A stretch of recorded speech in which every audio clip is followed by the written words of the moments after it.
guys, welcome to the homestead. So we're butchering a lamb today, a sheep, one of our rams that we had on the homestead. And we're going to take you through this process, and I'm going to kind of give you some pointers along the way because there's some things you want to remember when you're doing this. Being your own butcher presents a lot of benefits. Number one, you get the cuts of meat that you want, that you feel are best suited for your family, that you get to enjoy the most, whether you barbecue or bake them or cook them any way you want. You get the best cuts. So being your own butcher is extremely beneficial. But I want to give you some pointers on a couple of things. Number one, how to cut the meat, some different things you can do to do that, and then also on some equipment that we're using, mainly the grinder. So what we have before us is an entire lamb. Let me show you how it breaks down. So first off, we're going to start with the ribs. So these ribs right here are all ready to be sliced individually, and these will make lamb chops, okay? Just really nice, tender lamb chops. These ribs over here are just going to be ribs, and they've got a good amount of meat on them, and my kids love these, especially Caleb. He loves to get these off the grill. We'll season these with a dry rub and put them on the grill, and he will just go to town on those. He'll love those. And so what you do here is, right now, the way these are now is that you can take a knife and just slice these through, you know, and they'll separate one after the other. Okay, but to do that first, you have to take off the rib ends. So this is the part right here that was along the backbone, okay? And this right here is where the rib ends used to be, right here, these. And then also on these, it was right here, these rib ends. And this side, this rib ends on this one here. And so this is bone that you have to take off, otherwise you wouldn't be able to slice it with a knife and separate each one individually. Okay, I hope that makes sense. So you have to take off the backbone and then the rib ends so that you can slice these individually, one after the other.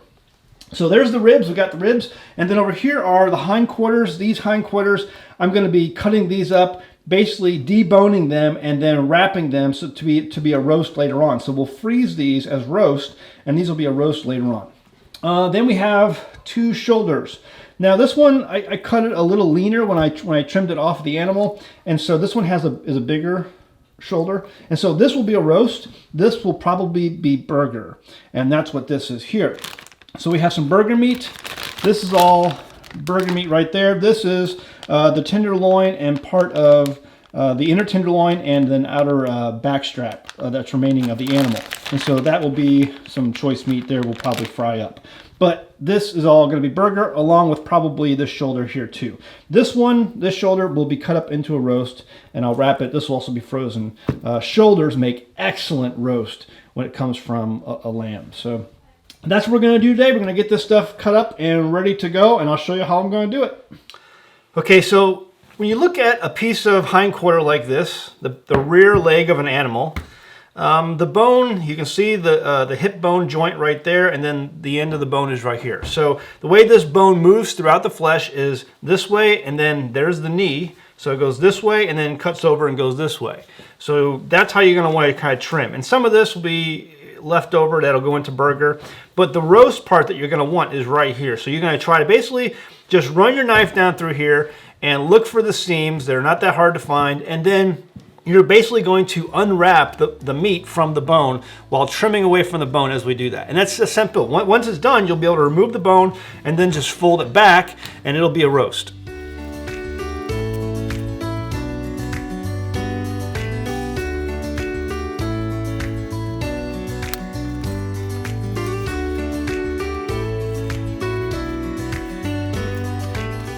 Okay, so now you can see we've got most of the bone out already. Now I need to go ahead and finish working on the knee here and remove the rest of it, and then we'll have an entire boneless leg of lamb.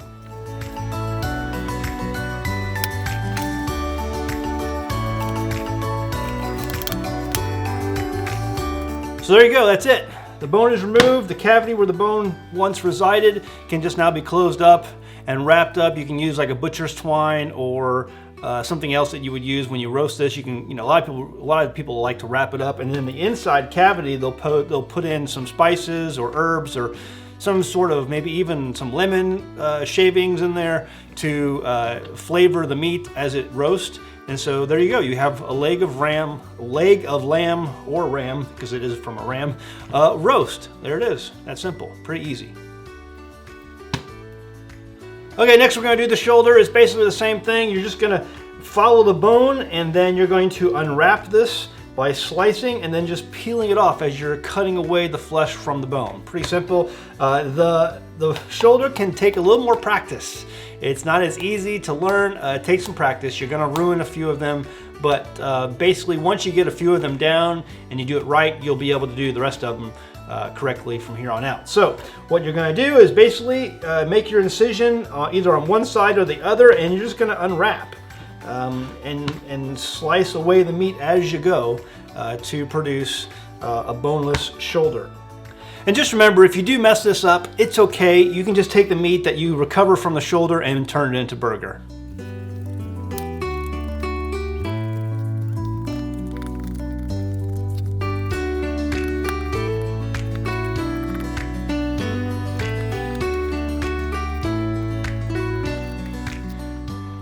Okay, now you can see, hopefully, that I've completely exposed the bone. And what I'm going to do now, I have it going on both sides. All I need to do is just keep cutting around the bone on the back side of the bone, and then wrap it around. So eventually I'll flip this over as I continue to work the meat, separating the meat from the bone. You're just peeling it off with the edge of a blade. That's that simple. One good thing you want to remember is make sure you have a sharp knife. If you don't have a sharp knife, make sure you sharpen your knife, or know how to sharpen a knife before you begin this process. You really want a sharp knife.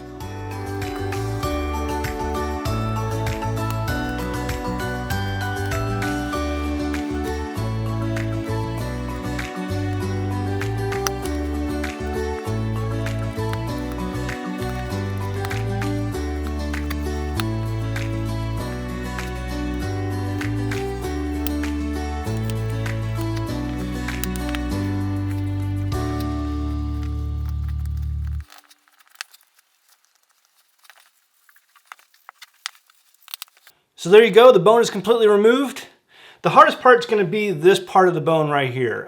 Just getting around all of the meat there and getting it all off, because there's different contours in the bone here that's just going to make it hard for you to try to go through with a knife. So understand, again, you're not going to learn how to do this like an expert from YouTube. You have to have experience, and you're gonna mess a few up. So get that experience, and before you know it, you'll be a pro at this, at getting as much meat off this bone as possible. But again, this part's gonna be hard, because there are some contours in here that you have to learn how to wrap your knife around to get over and cut as much of the meat off as possible. But there you are. Once you're done, you're left over with an amazing roast. Where the cavity once was, you can put ingredients and spices or whatever you want to put in there, and then wrap it over. And maybe wrap it up with butcher's twine, and then you have an amazing, nice roast right there that you can bake, put in your oven and roast it, and or even put it on the grill for maybe a few minutes. I'd put this on the grill for maybe a half hour or 20 minutes or so, just to get some amazing barbecue flavor, and then finish it off in the oven, having it all wrapped up with different things, spices, herbs, or whatever on the inside. But that would be an amazing roast. Shoulder roasts are amazing because there's so much amazing mixture of fat and meat inside of a shoulder roast that when it cooks down, that fat just provides an amazing flavor inside of the meat. So there you go. Shoulder roast. That's how you do it. Well, I went ahead and did that second shoulder roast, and I cut it up. It didn't turn out too bad, but you can see it's not as pretty as the first one. It's got some holes in it and just wasn't as pretty as the first one. So anyway, you can still use this as a roast. Obviously, you have your cavity, fold it over, fill it up with whatever you want, and it'll make a pretty good roast. So we'll go ahead and keep it. I'll get that frozen and in the solar-powered freezer, and we'll go ahead and get these ribs cut up. Now these are just the ribs. These will be what my son chews on after they're grilled. We'll do the lamb chops in just a minute. But basically, since the rib tips are off and they're separated from the backbone, you should be able to just run a knife down here and grip it and run the knife through. Like that. And there you go. There's a small rib. And this is good eating. I'm telling you, this is real tender meat. And you put it on the grill for just a little bit. And we use a dry rub on this. And this is spectacular. Again, I love it. My sons love it. It can be messy eating, but you know, ribs traditionally are messy eating anyway. So, oop, wrong side of the knife. There you go. One after the other. And you can keep them in pairs if you want. Sometimes we'll do that. There you go. There's a set of ribs. That is good eating.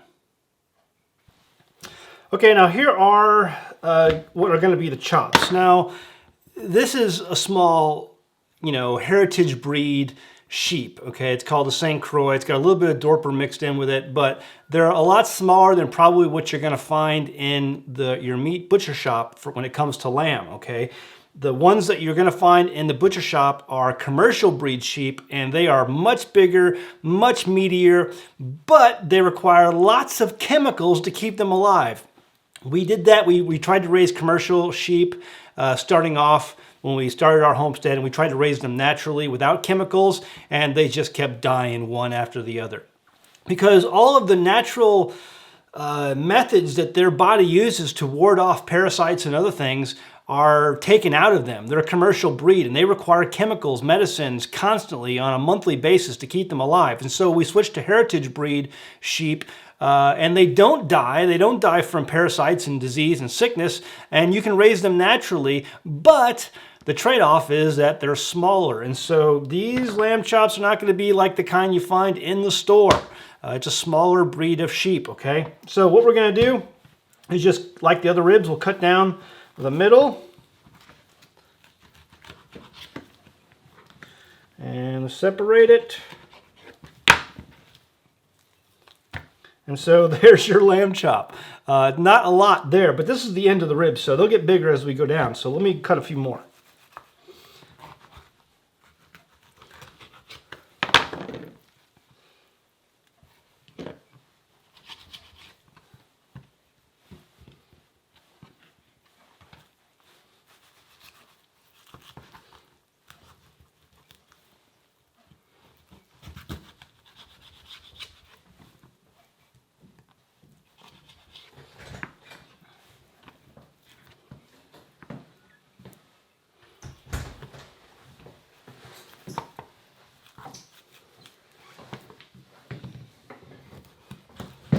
So as you can see, these are much smaller lamb chops than what you're normally going to get. The loin, the back strap of the lamb is a lot smaller than what you're normally going to find in the butcher shop, again, with a commercial breed sheep. These are heritage breed, and while they don't produce as much meat overall, especially in some of the more choice cuts like lamb chops, they do live longer. They don't require chemicals and medicines to stay alive.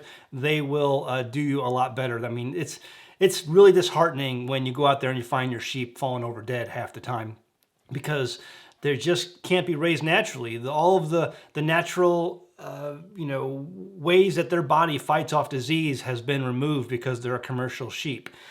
So it's a trade-off. You want bigger sheep and you don't care about medicating them and giving them a bunch of drugs to stay alive, well then go ahead and get the commercial breeds. But if you want natural sheep that you don't have to drug up all the time to stay alive, that's fine. Go ahead and get the heritage breed, but you're going to get a little bit less meat. So while Jamie is processing the hamburger, let's go ahead and just talk about the meat grinder for a second. The meat grinder is something that I think you need to just take a little bit of care in and purchasing. Do not purchase from the China Mart or the big box store companies when they offer seasonally their meat grinders. A lot of times in the fall during hunting season, you can find the meat grinders for sale, and they just don't contain a motor that's strong enough to process this meat on a semi-regular basis. You may get a couple of uses out of them, maybe even a dozen uses out of them, but the motors are just not very strong. And we figured this out the hard way. Instead, go ahead and purchase a a grinder from an actual meat grinding company or something, a company that specializes in these things. We purchased ours from butcherpacker.com. Butcherpacker.com. You can find a link in the description below. If you go to Google and just type in Butcher Packer, you'll find this company, and they offer a good home economy priced grinder that you can use. It comes with a good motor. It's got pretty good reviews, and so I would check out at least find a grinder that is built by an actual company or sold by a company that deals with this sort of a business. The big box stores don't. They're just going to sell you really cheap China Mart stuff, and chances are it's going to break on you when you want it, when you least expect it to. Because every time you use it, if it breaks, it's going to be the most least opportune moment for it to break down. Also, a really good tip is that if you make your burger, run your burger through a second time, especially if you're going to be putting spices into your burger. If you're going to, season your burger with any sort of blend of spices or whatever, run it. Go ahead and do it once, and then add your spices, and then run it through again. It's going to do so much more when it comes to blending all of those herbs and spices that you may be adding to it. Also, even if you don't add any herbs and spices or blends of seasoning, go ahead and just run it through again. I mean, I think it's a good idea. It really makes a difference in allowing that burger to become actual real burger. So that's my second tip, is go ahead and run it through twice. Just take a look at that beautiful burger. I don't know, there's just something satisfying about watching that burger meat come out of that grinder. I could look at that all day. Delicious. Okay, so we're all done. That's it. We've got about 4 pounds of burger. 1, 2, 3, 4 roast, 2 rear leg roast, 2 shoulder roast, a variety of lamb chops, small lamb chops, and then a bunch of ribs and some riblets for the end ribs. And then we have this, which is going to be the tenderloins and the back strap that we couldn't use for the rest of the animals. So we'll go ahead and fry those up separately for different meals. So that's it, and then the bones, I'll probably give the bones to a neighborhood dog that lives nearby. So, everything gets eaten. So that's it. That's basically it right there. So there we go. We just butchered a lamb on the homestead. And, just to remind you again that this stuff takes practice to do it and do it well. So go ahead and get out there, find some animals and experiment on them. All right, see you next time on the homestead.